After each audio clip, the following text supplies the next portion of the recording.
ഇത് mass motors ഇതാണ് Honda Unicorn engine work ഉണ്ടായിരുന്ന വണ്ടിയാണ്. അപ്പോൾ നമ്മൾ വർക്ക് കംപ്ലീറ്റ് ചെയ്തിട്ടുണ്ട്.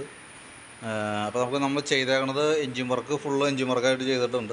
പിന്നെ അതിൻ്റെ ഫ്രണ്ട് കവറൊക്കെ പൊട്ടിയേക്കായിരുന്നു. ഇത് ഹാൻഡിൽ കവറല്ല, വൈസർ, ഹെഡ്ലൈറ്റ്, വിൻഡ് സ്ക്രീൻ തുടങ്ങിയിട്ട് ഫ്രണ്ടിലത്തെ കവറുകളൊക്കെ മാറ്റിയിട്ടുണ്ട്. ഫ്രണ്ട് മൺകാടൊക്കെ പൊട്ടിയേക്കായിരുന്നു, അത് ചേഞ്ച് ചെയ്തിട്ടുണ്ട്.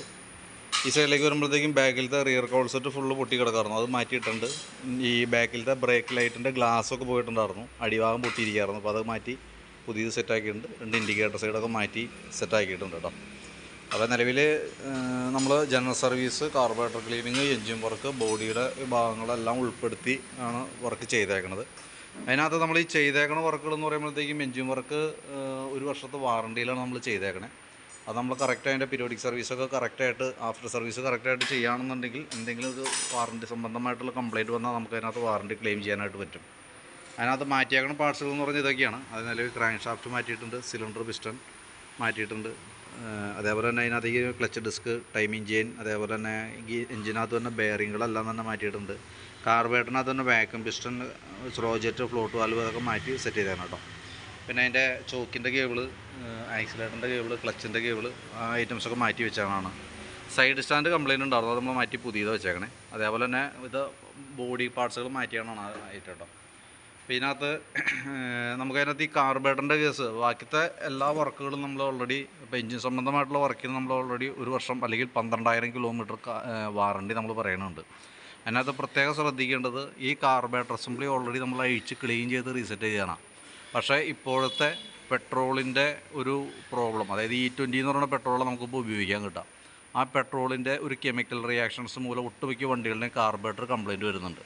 അപ്പോൾ ഈ കാർബറേറ്റർ ജസ്റ്റ് നമ്മൾ ക്ലീൻ ചെയ്ത് റീസെറ്റ് ചെയ്യുള്ളൂ. കാർബറേറ്ററുമായി ബന്ധപ്പെട്ട കംപ്ലയിൻറ്റ്സ് വന്നാൽ നമുക്കത് വാറണ്ടിയിൽ വരുന്നതല്ല. അത് പ്രത്യേകം ശ്രദ്ധിച്ചിരിക്കുക, ഓർത്തിരിക്കുക. കാരണം ഞാൻ കാർബറേറ്ററുമായി ബന്ധപ്പെട്ടൊരു കംപ്ലയിൻറ്റ് വന്നാൽ നമുക്കത് വാറണ്ടി, ആ കാർബറേറ്ററുമായി ബന്ധപ്പെട്ട എന്ത് കംപ്ലയിൻ്റ് ആണോ അത് നമുക്ക് വാറണ്ടിയിൽ ഉൾപ്പെടുത്താനായിട്ട് പറ്റില്ല.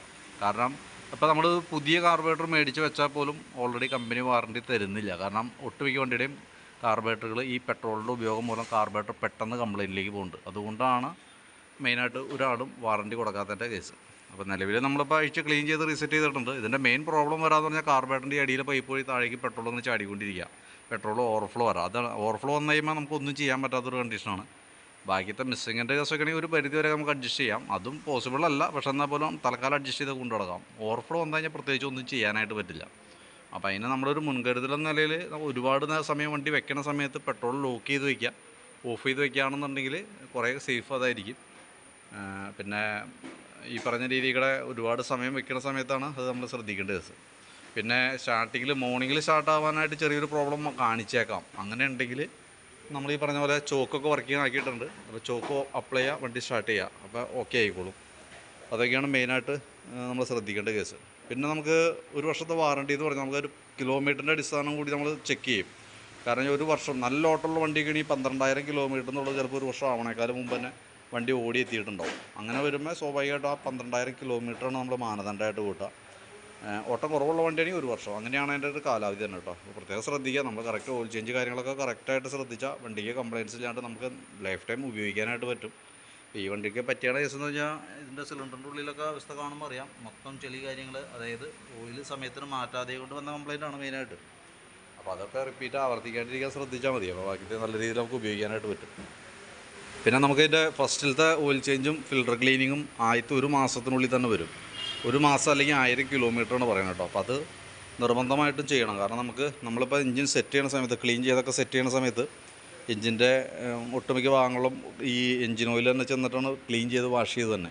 അപ്പോൾ അതിനകത്ത് പൊടി അഴുക്ക് കാര്യങ്ങളൊക്കെ ഉണ്ടെങ്കിൽ അത് സ്ക്രീൻ ഫിൽറ്ററിലൊന്നും അടയും, അത് ഓയിൽ പമ്പിങ് കുറയും, അത് പിന്നീട് നമുക്കത് പ്രോബ്ലമായിട്ട് വരും. അപ്പോൾ അതുകൊണ്ടാണ് നമ്മൾ ഫിൽട്ടർ ക്ലീനിങ് നിർബന്ധമായിട്ട് 1 മാസത്തിനുള്ളിൽ തന്നെ ചെയ്യണമെന്ന് പറയാം. അപ്പോൾ അത് പ്രത്യേകം ശ്രദ്ധിച്ചോളാം. അത് നമുക്ക് ഈ കവറൊക്കെ അഴിച്ചിട്ട് വേണം ചെയ്യാനായിട്ട്. അപ്പോൾ അത് വണ്ടി വെച്ചുകൊണ്ട് പോകാൻ കണക്കാക്കി തന്നെ വന്നാൽ സമയം എടുക്കുന്ന പണിയാണ് കേട്ടോ. അത് നമുക്ക് നിർബന്ധമായിട്ട് ചെയ്യേണ്ടതാണ്. പിന്നെ സർവീസുകൾ കറക്റ്റ് 4 മാസം കൂടുമ്പോൾ സർവീസ് ചെയ്യുക, 3000 കിലോമീറ്റർ കൂടുമ്പോൾ എൻജിൻ ഓയിൽ മാറ്റുക. അത്രയാണ് മെയിനായിട്ട് നമുക്ക് ശ്രദ്ധിക്കേണ്ട കേസായിട്ടുള്ളൂ. പിന്നെ പുതിയ സിലിണ്ടർ പിസ്റ്റണൊക്കെ ആയതുകൊണ്ട് തന്നെ ആദ്യം ഒന്ന് ലിമിറ്റ് ചെയ്ത് ഓടിക്കുകയാണെങ്കിൽ കുറച്ച് നന്നായിരിക്കും. പിന്നെ ഓൾറെഡി ഇതിൻ്റെ ബാറ്ററി കംപ്ലയിൻ്റ് ഉണ്ട്, ബാറ്ററി ചാർജ് വളരെ കുറവാണ്, കുറച്ച് ഓടിക്കാൻ എടുക്കുന്നുണ്ട്. അപ്പോൾ അത് സെൽഫ് ചില സമയങ്ങളിൽ രാവിലെയൊക്കെ അടിക്കാണ്ടിരിക്കണം നല്ലത്. രാവിലെ കിക്കർ അടിച്ച് സ്റ്റാർട്ട് ചെയ്യണമായിരിക്കും ബെറ്റർ. കുറേ കൂടി കഴിഞ്ഞാൽ ബാറ്ററി മാറ്റി കളയാം. അതാണ് നമുക്ക് ചെയ്യാൻ പറ്റുക. പിന്നെ ഇതിൻ്റെ കിലോമീറ്റർ അടിസ്ഥാനത്തിൽ നമുക്ക് ചെക്ക് ചെയ്യാനായിട്ട് മീറ്റർ ഓൾറെഡി വർക്കിംഗ് അല്ല, മീറ്ററൊക്കെ സ്റ്റക്കാണ്. അപ്പോൾ നമ്മൾ ആ ഓയിൽ ഫിൽട്ടർ ക്ലീനിങ്ങൊക്കെ ആയിട്ട് വന്ന സമയത്ത് ഈ മീറ്റർ മെക്കാനിസം മാറ്റി കളയാം. മീറ്റർ ഈ യൂണിറ്റ് മാത്രമായിട്ട് കിട്ടും. ആ യൂണിറ്റ് മാത്രമായിട്ട് മാറ്റി പുതിയത് വയ്ക്കുക. സ്പീഡോമീറ്റർ കേബിൾ കണക്ട് ചെയ്യുക. ക്രൗൺ പിൻസെറ്റ് മാറ്റാം. അത്രയും കൂടിയും ആ വർക്കിനകത്ത് നമ്മൾ ചെയ്ത് പോകണം കേട്ടോ. കാരണം എന്ന് വെച്ചാൽ കിലോമീറ്റർ അടിസ്ഥാനത്തിലാണ് നമ്മുടെ വണ്ടിയുടെ മെയിൻ്റനൻസുകളെല്ലാം തന്നെ ഓയിൽ ചേഞ്ച് മെയിൻ്റനൻസ് എല്ലാം വന്നത്. അപ്പോൾ അത് നമ്മൾ നോക്കേണ്ടത് അത്യാവശ്യമാണ്.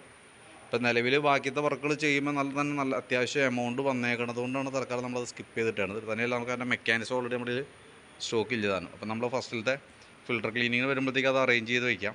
ആ കൂട്ടത്തിൽ അത് മാറ്റാനായിട്ട് ശ്രദ്ധിച്ചോണം. ഏകദേശം നമുക്കൊരു 1000-1250 രൂപ അടുത്ത് മൊത്തം ചിലവ് പ്രതീക്ഷിക്കാം. അതായത് ഇതിന് മാത്രം ഈ മെക്കാനിസം മാത്രം ഏകദേശം ഒരു 780-800 താഴെ നമുക്ക് അതിന് വരും.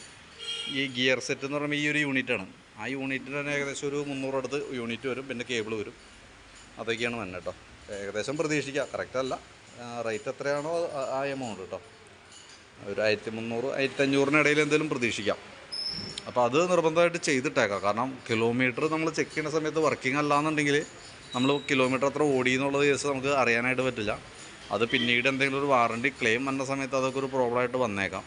അപ്പോൾ അതില്ലാതിരിക്കാനായിട്ട് തുടക്കം തന്നെ ആ ഭാഗങ്ങളൊക്കെ കറക്റ്റ് ചെയ്ത് നമ്മൾ ശ്രദ്ധിക്കുക. ആഫ്റ്റർ സർവീസ് കൃത്യമായിട്ട് ചെയ്യുക. ഓക്കെ, ഞാൻ അതിൻ്റെ ഡേറ്റ് കാര്യങ്ങളൊക്കെ കൃത്യമായിട്ട് ബില്ലിനകത്ത് എഴുതി തന്നേക്കാം. ആ ഡേറ്റും പ്രകാരം കറക്റ്റായിട്ട് നമ്മുടെ സർവീസ് ഓൾറെഡി ഇവിടെ പ്രീ ബുക്കിംഗ് ആക്കി ചെയ്തിട്ടേക്കാം. അപ്പോൾ അതും നമുക്ക് മുൻകൂട്ടി ബുക്ക് ചെയ്തിട്ടേക്കാം. അപ്പോൾ ആ കറക്റ്റ് ആ സമയത്തിന് വന്ന് ചെയ്യാനായിട്ട് ശ്രദ്ധിച്ചാൽ മതി. ഓക്കെ, അപ്പോൾ ഡീറ്റെയിൽസ് ഞാൻ വാട്സാപ്പിലേക്ക് ഇട്ടാക്കാം. വർക്ക് കംപ്ലീറ്റ് ആയിട്ടുണ്ട്. ഇപ്പോൾ ജസ്റ്റ് ഒന്ന് വാട്ടർ സർവീസും കൂടി ചെയ്താൽ ഞാൻ വണ്ടി എടുക്കാവുന്നതാണ്. അപ്പോൾ ബില്ലയക്കാം ഓൾറെഡി കോൺടാക്ട് ചെയ്തോളൂ. ഓക്കെ.